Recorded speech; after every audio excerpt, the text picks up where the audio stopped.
It was a bright day in Jerusalem, the city stirring. With the buzz of Passover preparations, the air trembled with anticipation. Then, from the Mount of Olives, came the sound of a crowd. And at its center, riding humbly on a donkey, was Jesus of Nazareth. People laid their cloaks on the road, waved palm branches, and shouted, "Hosanna to the Son of David! Blessed is he who comes in the name of the Lord." The long-awaited king had entered his city, but not as a warrior. He came in peace, fulfilling the prophecy of Zechariah. Upon entering the temple, Jesus saw the chaos of commerce and corruption.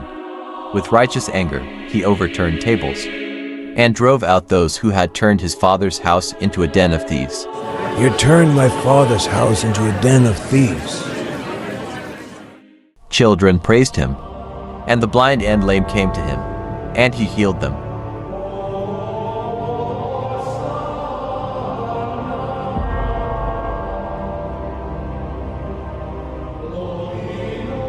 Over the next few days, he taught openly in the temple. The religious leaders challenged him, but his wisdom left them speechless. He told parables that exposed their hypocrisy, called out their pride, and warned of judgment. Crowds marveled, leaders plotted.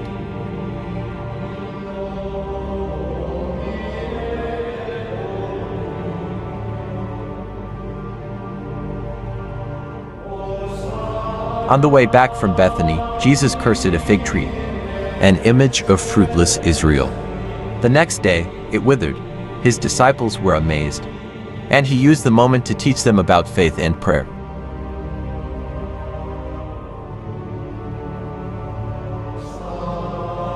Later, on the Mount of Olives, Jesus looked at the temple and gave a chilling prophecy. It would be destroyed. He spoke of coming trials, deception, and his eventual return in glory. The disciples listened, troubled yet hopeful.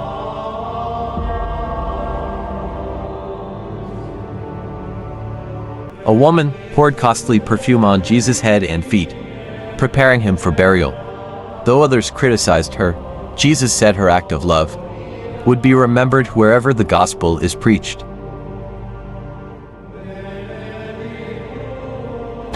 But not all hearts were soft. Judas Iscariot, one of the 12, went to the chief priests and agreed to betray Jesus for 30 silver coins.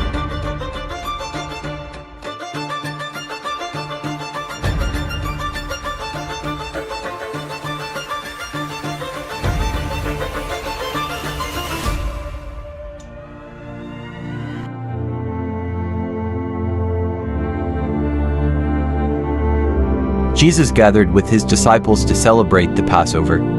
As they reclined at the table, he took bread and broke it, saying, "This is my body." Then the cup, "This is my blood of the covenant." A new covenant was being born. Then he washed their feet, serving them like a lowly servant. He spoke of betrayal, of leaving, of the Spirit to come. He prayed for them for unity, for strength, for love. Then they sang a hymn and went out into the night.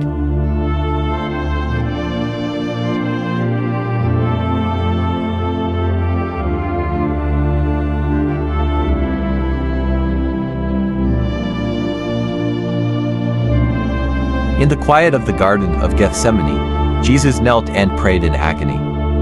"Father, if it is possible, let this cup pass from me. Yet not my will, but yours be done." His sweat fell like drops of blood. Then, suddenly, torches appeared. Judas stepped forward and kissed him. The betrayal was complete. Soldiers seized him. The disciples fled.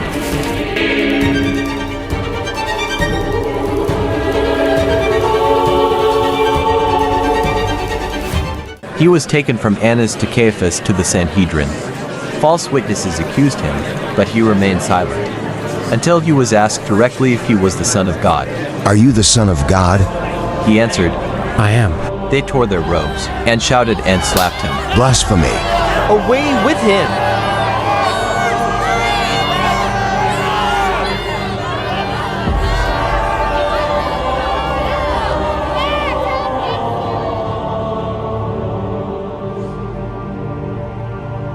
After the Jewish council Sanhedrin condemned Jesus for blasphemy at dawn, They led him to the Roman governor, Pontius Pilate. They knew that only Rome could authorize a death sentence. Make way! They changed the charge from religious to political. He claims to be the king of the Jews. He opposes paying taxes to Caesar. Pilate asked. Are you the king of the Jews? Jesus answered. You say so. As accusations flew, Jesus stood silent. Pilate was amazed. He questioned him privately and came to the conclusion. I find no basis for a charge against this man. But the crowd was relentless.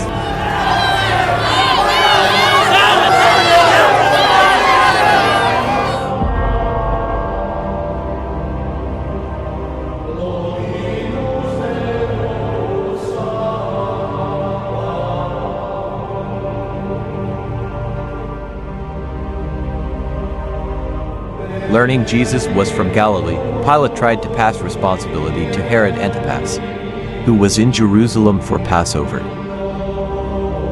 Herod had long wanted to see Jesus perform a miracle, but Jesus said nothing, not even when mocked or dressed in a royal robe. Disappointed, Herod sent him back to Pilate. Ironically, Herod and Pilate, once enemies, became friends that day.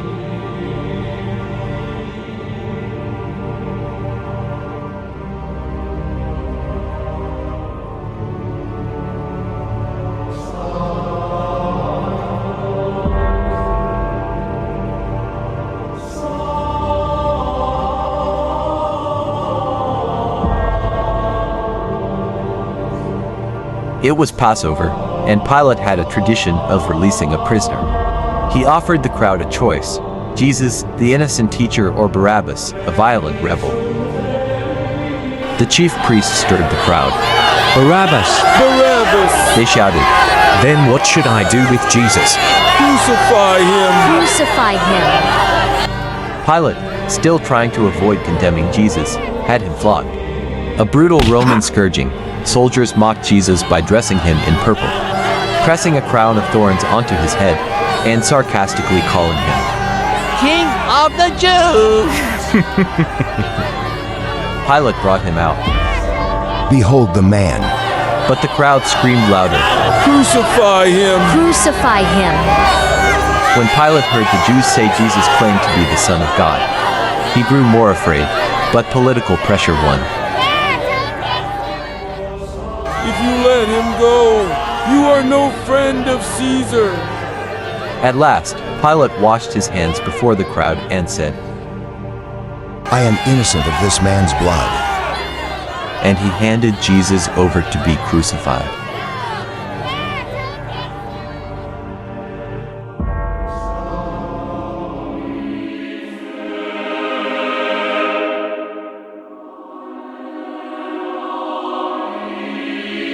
Jesus carried his cross toward Golgotha, but weakened by beating, he fell. The soldiers forced Simon of Cyrene to carry it for him.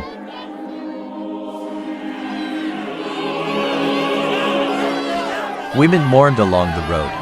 Jesus turned to them and said, Do not weep for me. Weep for yourselves and your children. At Golgotha, place of the skull, they nailed him to the cross hands and feet.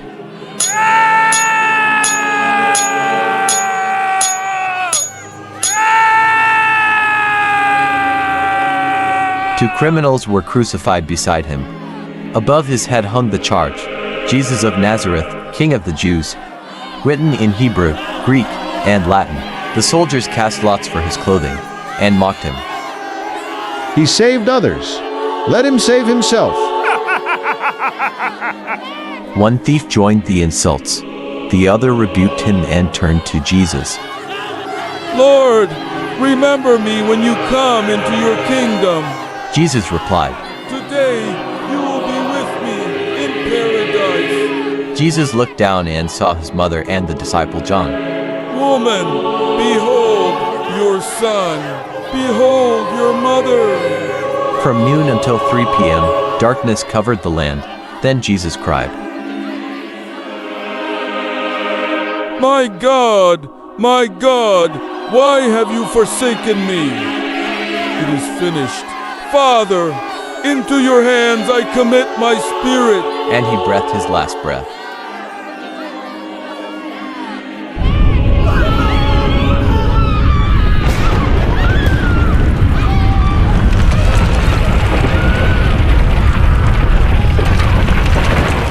The earth quaked, the temple veil tore from top to bottom. A centurion declared, Surely this was the Son of God.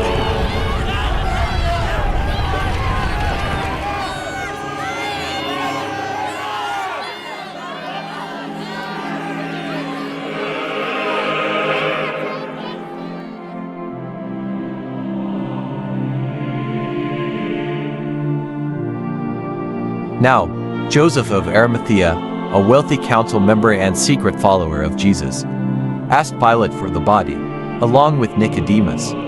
He wrapped Jesus in linen and spices, placing him in a new tomb carved from rock. A large stone sealed the entrance. The women who had followed Jesus watched from a distance. Pilate, at the priest's request, ordered guards to be posted, just in case.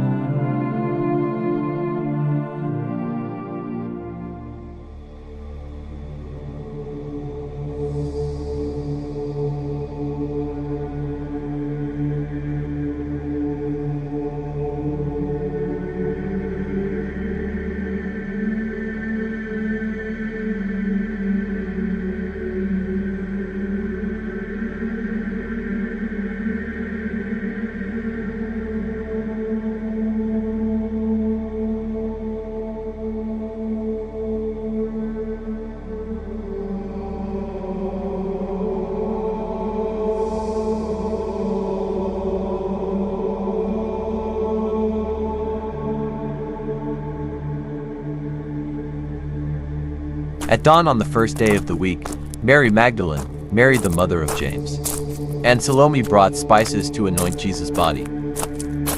But the stone was rolled away, and the tomb was empty. Two angels in dazzling white said, Why do you seek the living among the dead? He is not here. He is risen. Terrified, they ran to tell the disciples. Peter and John raced to the tomb. John arrived first, but Peter entered. The linen cloths were there, but no body. Mary Magdalene, weeping outside the tomb, saw a man she thought was the gardener. Sir, if you've taken him away. He replied, Mary. She turned and cried, Rabboni. Jesus said, Do not cling to me, for I have not yet ascended to the Father, but go and tell my brothers. Mary ran with the news. I have seen the Lord. Then, Jesus appeared to two disciples on the road to Emmaus. Later, he stood among the disciples, saying, Peace be with you. Thomas doubted until he touched his scars.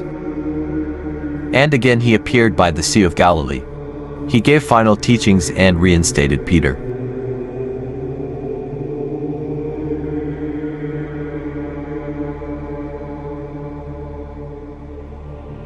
"40 days after his resurrection, Jesus led his disciples to the Mount of Olives. He blessed them and was taken up into heaven. Two angels appeared and said, Why do you stand looking into the sky? This same Jesus will return in the same way." The story on earth paused, but the mission had just begun.